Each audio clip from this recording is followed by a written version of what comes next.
Ooh, recording live from Kitty Kitty Brewery Tap Room in St. John's, Newfoundland.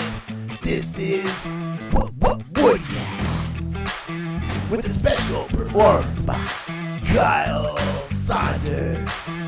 And introducing your guest of honor, Jared Waterman.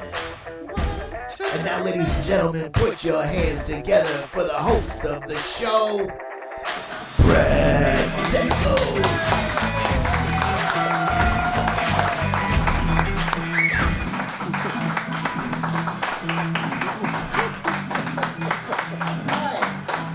Ladies and gentlemen, thank you. Thanks to everybody for showing up. My name is Brad Tetlow.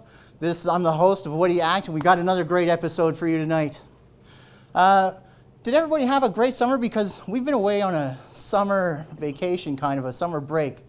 And so this is our first episode back. Did everybody have a good summer? Yeah. All right, we did too. So for my summer break, I decided I was going to buy a skateboard for my son. I was like, man, that's such a cool dad thing to do. He's 6 years old, and he saw these like skateboarding things, and he always wanted a skateboard, so I bought it for him. I was like, yeah, this is a great idea. And of course, before I give it to him, I got to try it out, right? And so I haven't ridden a skateboard in like 20 years. Has anybody in the audience here ever ridden a skateboard? Yeah, okay, all right. So now, here's what happened. I realized that after 20 plus years of not being on a skateboard, I lost any sense of balance that I thought I had. I fell down a bunch of times, and then here's where it really hit me that I should stop, is the skateboard went up like a little incline, literally an inch, and I fell down. And I skinned my knee, and I was like, that's the last skateboarding accident I'm gonna have. So I packed it up, and then fast forward a few days, my son and I are at the skateboard park, because now I want him to enjoy it. And he's doing really good, and he says, here, Dad, your turn. Now, anybody that's a father knows you can't just say, nah, I'm cool, right? You gotta take it and you gotta go. Now, I've already been on the skateboard, so I've got a little bit of balance and I'm doing okay. And I'm feeling confident, man. I'm giving like the big pushes, I'm riding it, I'm turning, and everything's good. But then, quick question, does anybody know what happens when a skateboard hits a pebble? Anybody know? Stop. Instant stop. And what happened was, because I'm like over 40, I don't remember falling down. But I remember in this push-up position on the floor, on the ground. And ever since, man, I had this awful ache in my ribs. It hurt to breathe deep, sneezing, yawning, all that really painful. But anyway, what do you think? Should we get on with this show or what? Yeah, that's enough about me and my summer vacation. Help me welcome to the stage Kyle Saunders, everybody. When I was a kid, my parents asked if I wanted to be a doctor. I said, yeah. And they were like, what kind of doctor do you want to be? And I was like, a booby doctor. And they were like, why is that? And I was like, well, you know what I like. And then my dad, the smart man that he is, was saying, well, not all of those look good when you're working on them. I'm like, yeah, but they will when I am done. And we got to take progress pictures. Right? And my dad is an incredibly smart person. He skipped grades the real way. And he was smart because he had 3 massive boys. They got into mixed martial arts, so then he could live vicariously for us beating the hell out of each other rather than having to do it himself. It was great. It worked out pretty well. We learned a lot of life lessons out in Torbay, going in a high school that was grade 7 to grade 12. And I got into theater. My mom had 3 boys. She really wanted a daughter, and she didn't quite realize that I'm the closest thing she ever got, because I'm bipolar, bisexual. I like a little bit of everything. And the problem is, when you date both, there's some insane differences between dating guys and dating girls at the same time. Because like when you're dating a girl, you pick a venue like this, a nice place with nice people where you can, have witnesses and get conversation. But like with a guy, Brad, do you like camping? You love camping. Like next weekend, if you were free, would you want to go camping? Well, see, you're safe, see? With guys that want to date each other, it's like, okay, we both like camping. We can go out 3 days, no cell service, hanging out in the woods, seeing what happens. And then we have documentaries like Ted Bundy come out, right? Helps us be a little bit more safe. And I think that's a great representation of the LGBTQ community because we got to be safer than whatever we are when it comes to Grindr, which is, Pokemon Go for STDs at this point. When we're dating guys, that's nice. And we get to have these crime podcasts where women can fantasize about all of these Ted Bundy types that are charming and devilish and handsome. But if I get kidnapped by Ted Bundy, I'm not his type, right? I got to have Jeffrey Dahmer. I got to have somebody who's going to be into me. I got to have somebody who's, I'm their M.O. because I got to give them a few O's before the big M, right? I can't enjoy myself with this fantasy if I'm just it's like every other guy at the bar, right? He's not going to whisk me away. I had a great time tonight. And it's great to see all of you. I've been Kyle Saunders. Check me out at Pavlov's Electric Veranda. I'll see you around. All right, guys, so we're going to take a little break. Don't go anywhere. We'll be right back. We're going to hear a little song from Jared Waterman.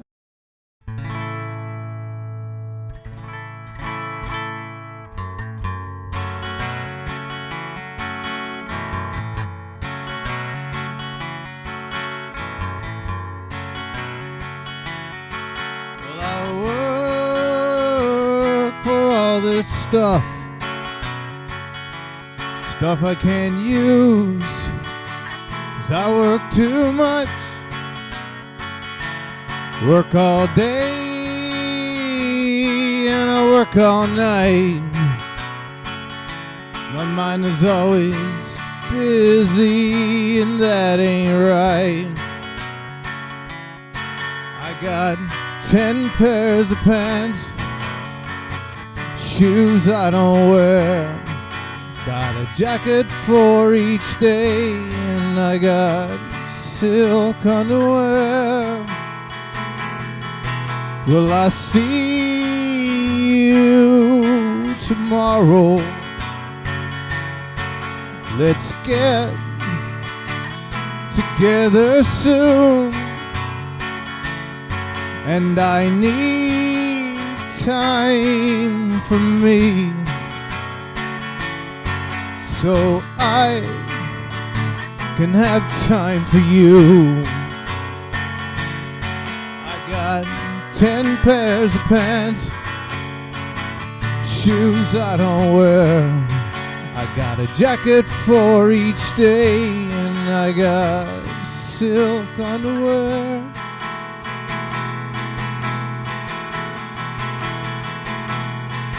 They say time is all you have, but they weren't thinking of me, and my time has all been sold. Ain't nothing in this world comes free. I got 10 pairs of pants, shoes I don't wear, I got a jacket for each day, and I got silk underwear. I can't reach out and touch it, and I keeping on, and it's slipping through my fingers until time is all gone. I got 10 pairs of pants, shoes I don't wear, I got a jacket for each day, and I got silk underwear.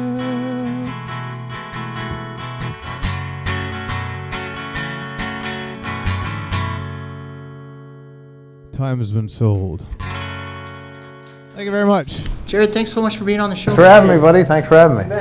Whereabouts are you from in Newfoundland? Twillingate, Newfoundland, Labrador. So that's Iceberg Alley. Yeah? Have you been noticing a decline in icebergs going through over the year? It fluctuates. there's theories on it, but global warming would mean there'd probably be more icebergs starting to come, right? Because they're breaking off Greenland. I'm not a scientist. Yeah. I'm using my Twillingate knowledge. Did you become interested in music at a young age? How did you become the musician you are today? I kind of joke about it because I used to say I don't spend enough time indoors to enjoy music. Music was just some noise in the background. I didn't become a music lover until I got into my 20s, actually. So would you say that the music that you were listening to in the 20s, did it have any influence on the music that you're making today? A good story about that. Like I just said, music was just something that was on in the background, and around the kitchen. Or my father played a lot of music. My family are all musical, but it was all for me to be playing songs. I'd be sitting around the table or sitting out in the store, and you'd have to look under the cigarette smoke and that to see each other. But so I didn't necessarily enjoy it. But when I probably 2002, 2003, I was introduced to John Prine, and it was. To me, he was like, I'm like, wait a minute, like the story he was telling and the people he was talking about, I said, my goodness, there's something much more to music than what I thought was actually there, yeah. It's interesting you mentioned about like the kitchen parties and people like that. I'll tell you, I never really gained an appreciation for some of the, what I would call like the unfamiliar pieces of instruments, like the accordion, for example. I've never really appreciated it until I came to Newfoundland and realized just how amazing it can actually sound in the hands of the right person. Yeah. Fiddles and violins and like all of that stuff, and it's amazing. And I've even become a fan of the ugly stick, right? Oh yeah, This is great. Anything you can tap, clap with, yeah, it's great. My father played accordion and piano accordion and guitar and sang, and like I said, I thought none of it rubbed off on me growing up. And all these years, I guess it probably did in some way. Oh, it 100% did, but at the time, I didn't realize it. And actually, on my album here, Just Let Me Be Mad, I had my father come in and record the last verse, like we sang, so that was a very proud one. Right, I guess that would be special for sure. Yeah. That's amazing. And so tell me a little bit more about your music today. Like, I mean, how do you go about taking that original concept and turning it into a finished product? Well, just because I mentioned the wolf, I'll take you through that process, and it's cool because I captured that by video. We all got our phones now, so most of my ideas, I could be anywhere. It could be walking up a hallway in my office building, and something will come, and me and you in conversation could inspire me with some lyrics here and there. Like I'm always thinking, okay, yeah, I got to use that again. But I was in Regina in. I think it was in December 2020, 2021, and I'm looking across. It was on a Saturday. I was busy all week, like flew up, and Monday morning hit the road running, just flat out busy. And then Saturday I was off, and I had my family back home, and looking out the window, and there's like sideways blowing snow and freezing cold, and I joked that there was like tumbleweeds blowing across the highway, and I'm like, what am I doing for a living, man? I'm up here away from my family, and this idea came all for the almighty dollar, trying to make a dollar, and so what am I doing to keep the wolf away from the door? And this is where the song idea came, and I should actually release a little footage of me writing the song, because I actually put my phone down here as I'm trying to come up with some chords and come up with these lyrics that eventually became The Wolf, which is on the new album. I mentioned Regina because I've been there myself in the winter, and it is terribly cold. And it was the first place I think I'd seen cardboard on radiators. Did you see that when you were there, right? I know you do things that's not music as well. You do like martial arts kind of stuff. So tell me a little bit about that. Again, in my 20s, I never came to martial arts, so I was in my 20s, and it's a major part of my identity now. And I started doing judo when I lived in Halifax. That kind of, at some point, I was a musician and a martial artist, and someone said to me something about, what is it like to be an artist? And I was like, well, I never really considered myself an artist. And they said, well, you do martial arts, and you're a musician and a songwriter and a singer. And I said, well, I guess I'm an artist. Yes, definitely. Yeah, so I like to think about how they all blend together, and judo is actually created by a philosopher. He was Jigoro Kano, he done philosophy in university in Japan in the I should know the date. That's okay. Yeah, well, you can Google it. When I'm going to say 17 to 1800s, but he's a philosopher, so judo is about the gentle way of going through life, and music. Well, I use music to try and go through life gently, so it helps me be a better person. Right. Yeah. And funny. Okay, so I'm glad that you mentioned the judo and about the gentle way of life, because Jared actually had a birthday recently. We recorded a little bit of that. It was gentle, right? Yeah, it was very gentle. I was choked out. But Jared, it was really cool. You put to sleep. What's more gentle than sleeping? Well, that's it. Yeah. You didn't sing me a lullaby, but, it was pretty close. I did whisper in your ear. Yes, that's right. You might want to tap. No, that's right, yeah. But I thought it was really cool that you were doing that for a special cause, actually. Yes. Why don't you tell us a little bit about that cause? My partner, Ashley, she had breast cancer a few years ago, and she's been running in the Polka Dot Trot, or getting like a fundraising team together for the Polka Dot Trot, which they done a walk today, 4 or 5 kilometers around Octagon Pond. So I decided to, for my birthday party, do a shark bait, is what we always called it. Some gyms call it a gauntlet, where I put myself out there for people to come beat me up for 45 minutes straight, and we raised money. So we raised over $200, and Ashley's team raised, I think, over $5,000 for this year's Polka Dot Trot. That's amazing. Yeah, and it all goes to the Cancer Foundation, Dr. H. Bliss, I think. Anyways, Cancer Care Foundation here in St. John's, Newfoundland, Labrador, which have helped Ashley beat it, and have helped many families beat it. So Yeah, that's amazing. And I do want to say, like, again, I took part in the shark bait. I was there for like a minute and change. I was completely gassed out after that. Jared went on for 44 minutes? 45 minutes? 45 minutes. Yeah, I turned 45. Right, I didn't want to say 45 in case you were 44. Yeah, no, that's cool. I done 44 minutes last year. Right. But that's amazing, and congratulations on the stamina that you had. Oh, yeah, thanks. It's amazing. And of course, I should also mention that it's a great team of individuals that participated in that as well. We had people from all different clubs. Like, it's a bit of community, right? And got a bunch of people together, friends and martial artists, and all support a good cause. You talk about stamina I had for 45 minutes. You think about stamina people fighting cancer need. So, yeah. No, excellent. And a shout out to Rock Athletics as well. Oh, yeah. Thank you. Yeah. What was it like for you, like the first time maybe you would have traveled to perform? Like, I mean, what was that experience like? Well, the biggest trip I ever made, and we talked about this a little bit before, was the first time I was going home to Twillingate to play, because I was not a musician when I left my hometown. My hometown is full of wicked musicians. And for me to go home to play a show, that whole ride out, I'm thinking, like, who am I going out here to play in front of all these guys who are wicked guitar players, wicked singers, and all this type of stuff.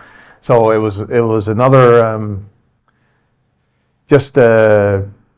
box to check off. To come to my hometown. I get a wicked sense of pride when I'm playing in my hometown and singing, and I don't know, it's just really cool to go back there and have your friends that you grew up with that never heard you play a song in your life in the crowd watching you playing and singing. So I thought that was really cool. Tell me about one of the things that you enjoy most about writing music. I've alluded to this a little bit before. I wasn't an open person. I didn't share anything growing up. So when I started writing, it was like, I say it's like a form of therapy, as like a best friend, as a way to get I'm writing lines. I'm like, man, do I really feel like this? When you see that on paper and you go back and you read it and you read what you were writing, you're like, man, was I really either down and out or that happy or that grateful or that, like, do I really feel this way? And I think that's the line in one of my songs, do I really feel this way? So it's just good to get stuff off your chest, right? Is there a local artist that you might like to work with at some point? So many, because I like to write music. Kevin Evans produced my first album. I'd love to write a song with him.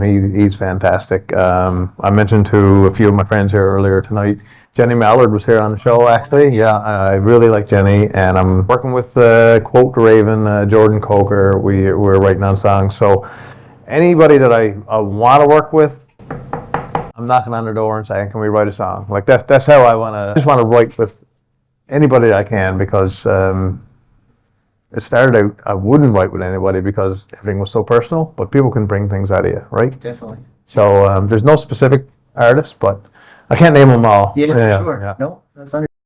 When we first started talking, you had mentioned that you were sending a CD to somebody that had found you, and they were from Ontario.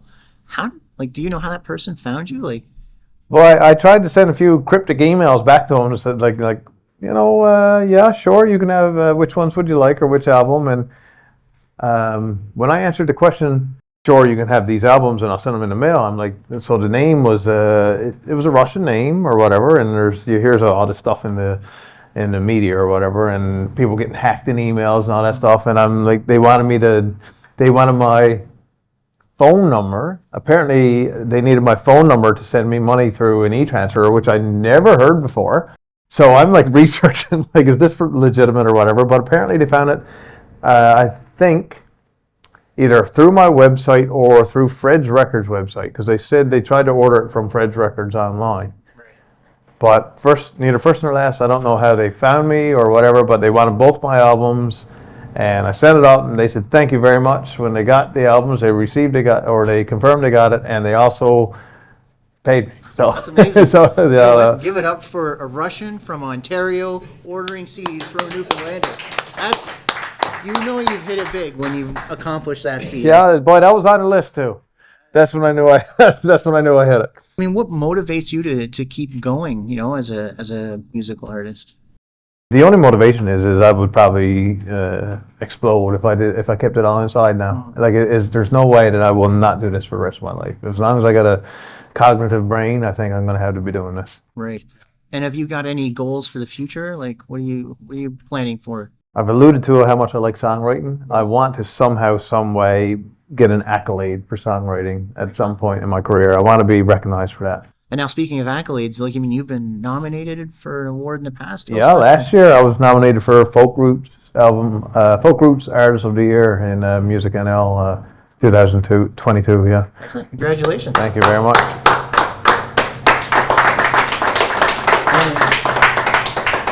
I heard that there was something that happened in Thailand. I was wondering if you might talk a little bit about that. Something that happened in Thailand? Yeah, I heard there was some kind of musical dance, or you were up in front of a crowd of people. Oh my! Yeah, there was a fire show or something, and I may have got up in front of everybody. I can't dance without fire, much less than waving fire around. But what the heck did you hear? Oh, there's rumors floating around. It's definitely a hot topic of conversation, right? It is, yes. No, that's excellent. I'm on fire now. You're on fire. So listen, Jared, man, that's all the questions I have for you. I want to thank you once again for coming on the show. I'd like for you to do me a favor and put your photo on the wall of fame there, if you don't mind. Sure will. Jared has an album, Just Let Me Be Mad. And you can get that copy at Fred's Records, JaredWatermanMusic.com. You can also follow him on Facebook, Instagram, YouTube, and get your copy. Excellent. Thank you. Thanks, Jared. You bet. It's good.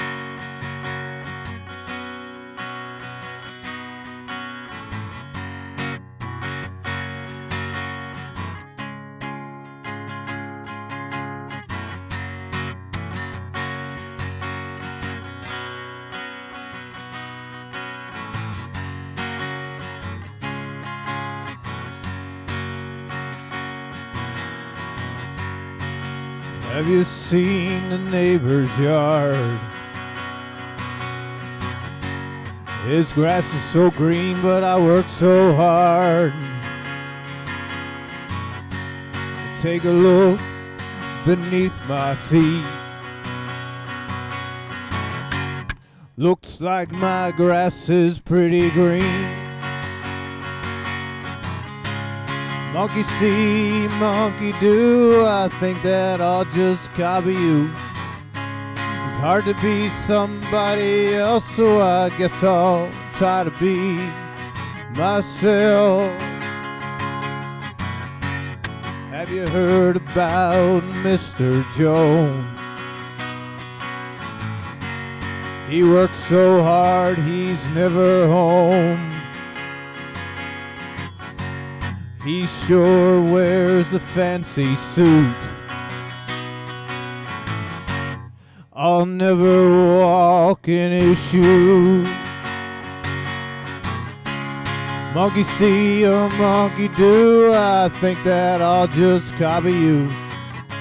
It's hard to be somebody else, so I guess I'll try to be myself. And Mr. Jones, he just got sick. They tell me it's all the stress. Mr. Jones, he can't sleep at night. Something tells me that ain't right. Monkey see or monkey do, I think that I'll just copy you. It's hard to be somebody else, so I guess I'll try to be myself.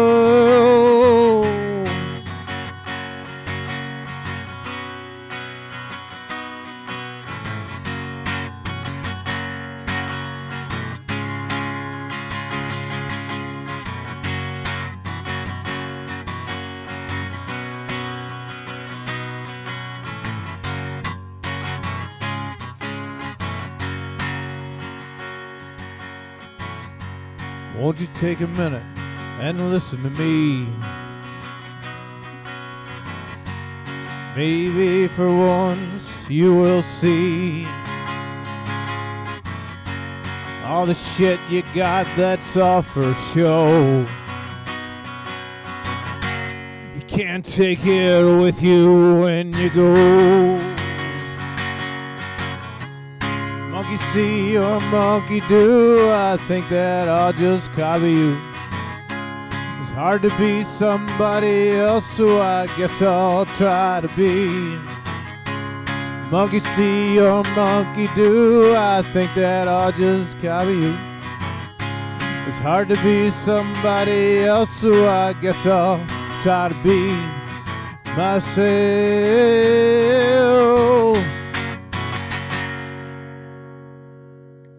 Monkey see, monkey do. Thank you.